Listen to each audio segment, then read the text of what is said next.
Vous êtes sur Kivu 1, vous êtes les mieux informés. Bienvenue à ce journal. Les titres à la une. Deux tweets en disaient long sur la suite de la crise au sein de la majorité présidentielle. Après la déclaration du G7, Olivier Kamitatou annonçait le processus de l'exclusion de son groupe, tandis que Kinké Moulumba affirmait que le bureau politique de la majorité présidentielle a décidé sur l'auto-exclusion du G7. Plus tard, les révocations du ministre du Plan Olivier Kamitatou et du conseiller en matière de sécurité du chef de l'État Pierre Lumbi ont été lues à la télévision nationale. Les conséquences pourront s'en suivre. Toujours à la une, la famille du Mwami Ndeze pleure l'une de ses princesses tuée mardi soir. Charlotte Ndeze a été froidement abattue chez elle à la maison à Rutshuru Centre vers 18h45. Son fils dit que les causes de cet assassinat ne sont pas connues et les bourreaux courent toujours. Autre titre, à Butembo, un groupe de bandits armés de flèches et serpes a été arrêté avec de faux billets de $100. Le ministre provincial de l'Intérieur appelle à un jugement public de cette bande que le maire de la ville de Butembo assimile aux tueurs du territoire de Béni. Bonjour Augustin Monsingué, bonjour à tous. La majorité présidentielle continuera sans les G7. 58 députés pourront être concernés par la révocation de leurs chefs et partis politiques au sein de la majorité présidentielle. Des ministres et responsables étatiques à tous les niveaux, surtout ceux du MSR, Mouvement social pour le renouveau, et l'ARC, Alliance pour le renouveau au Congo, pourront être déçus. Magloire Paluku explique. Qu'est-ce qui pourra se passer après les révocations ou la double révocation à la fois du ministre du Plan Olivier Kamitatou, de l'ARC et de Pierre Lumbi, conseiller spécial en matière de sécurité du chef de l'État? Il faut en tout compter plus de 50 députés, soit clairement 58 députés qui seront un tout petit peu concernés par cette mesure, sans compter le nombre de ministres, de PDG, des chefs de bureau, du MSR, de l'ARC et d'autres partis politiques du G7 qui trônent encore au siège de l'État tout en étant à la fois majorité et opposition. Je voudrais reconsidérer également la crise que ça peut donner. Nous sommes au mois de septembre, où depuis 1960, le mois de septembre n'a jamais été un mois de bonheur pour la République démocratique du Congo. Bref, il faudra ainsi changer la majorité présidentielle parce que celle-ci a rassemblé les opposants radicaux au sein de la majorité, les opposants républicains et tout autre. Cap pour le prévisible et l'imprévisible. La dépouille de la jeune sœur du Mwami Dieudonné Ndeze sera mise en terre ce jeudi en territoire de Rutshuru. Charlotte Ndeze a été tuée de 2 balles mardi le 15 septembre 2015 dans sa résidence vers 18h45 par des hommes qui courent toujours. Les détails avec Gisèle Kaimbani. La princesse Charlotte Ndeze du territoire de Rutshuru a été assassinée dans la nuit d'avant-hier à son domicile. Selon son fils Papi Ndeze que nous avons réussi à joindre hier, précise que des raisons de cet assassinat ne sont pas encore connues. Mtu anakuwa iko natembea, unawaza huko na ndugu wa vizuri, kumbe na ni biko na kutafutako vibaya. Unali mtu alikuwa anatumika mu association sana, na ni mtu alikuwa anatumika na leta sana, ba administrateur wote wanamzoea, bo mtu hajui kama alikufa hivyo nini. La défunte sera enterrée aujourd'hui à Rutshuru même. Mwami haiko Rutshuru, mwami akaita akasema no dada yake haizi zikiwa na haiko, tuchunge baba yetu atoke Goma, njoo alipanga kuchudi azikiwe kesho siku ya ine usubuhi na saa 4 ndio alipanga bakamba twende kumisa 11h ndio tuziki. Il faut dire que Charlotte Ndeze, 54 ans, laisse 9 enfants orphelins de mère. Les services de sécurité de la ville de Butembo ont arrêté hier un groupe d'hommes présumés auteurs de l'insécurité dans cette ville.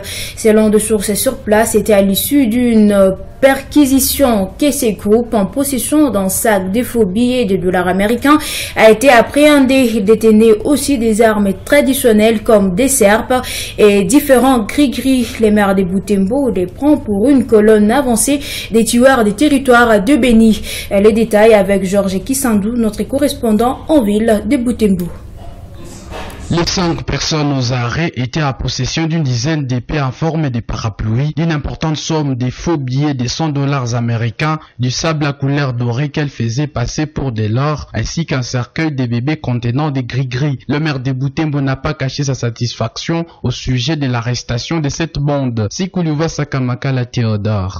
Mais ça me fait de la peine parce que à Beni, on a décimé plus de 300 âmes et je suis presque convaincu qu'il s'agit d'un groupe de ces gens-là. Et puis je viens de vérifier sur la lance et il y a du sang que ça doit être certainement du sang humain. Le premier Maradona là, il a sa maison à 4, une très belle maison. Moi je ne pouvais pas m'imaginer qu'un gaillard comme celui-là puisse être du groupe et il a été recherché depuis longtemps. Le ministre à l'Intérieur, Affaires coutumières et Constitution à province du Nord Kivu, présent au parquet militaire de Butembo où sont incarcérés les suspects, a déploré le fait que ce sont les enfants du milieu qui sécurisent leurs frères. Ça c'est la criminalité de haut niveau.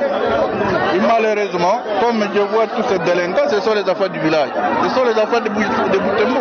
Alors c'est grave. Docteur Valérie Mbalouturandi plaide pour l'organisation sans délai des audiences en flagrance des suspects aux arrêts. Et puis Butembo, Georges Kisando Sokomeka pour Kivuan. Leur Nema Kisabou, la fillette des 6 mois souffrante de l'hydrocéphalie, a été opérée hier mercredi à l'hôpital Il Africa.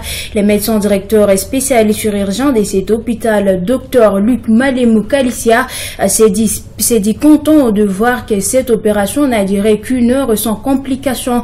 Précisons que l'hôpital Il Africa a décidé de soigner cet enfant gratuitement après un SOS de sa maman, Sir Kivu 1. Dit de Kayembe pour les détails.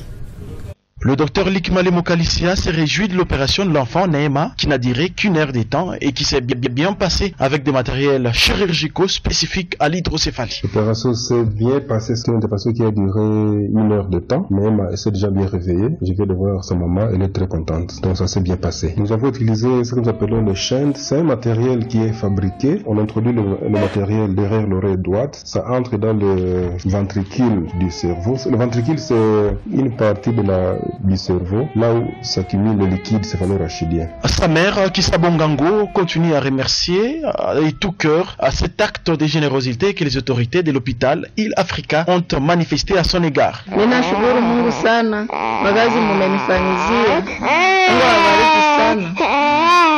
Awazidishie. Au finish, la fillette Neema Kissabo prendra à 4 jours seulement à l'hôpital avant de regagner son domicile.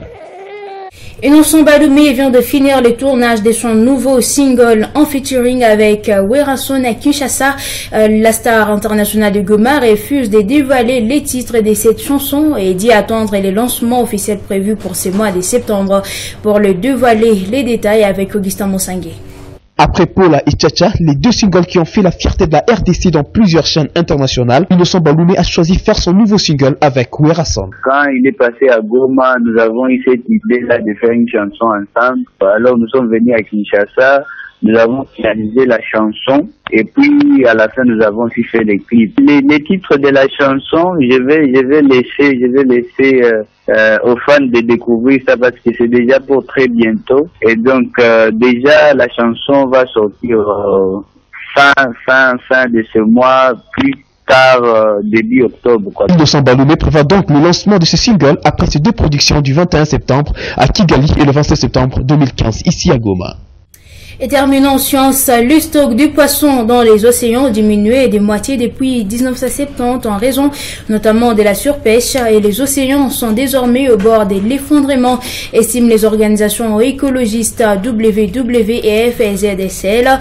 Selon ce rapport, la population totale des poissons, de mammifères marins, d'oiseaux des mers et des reptiles ont diminué de 49% de 1970 à 2012. Pour le poisson seul, la diminution et des 50%.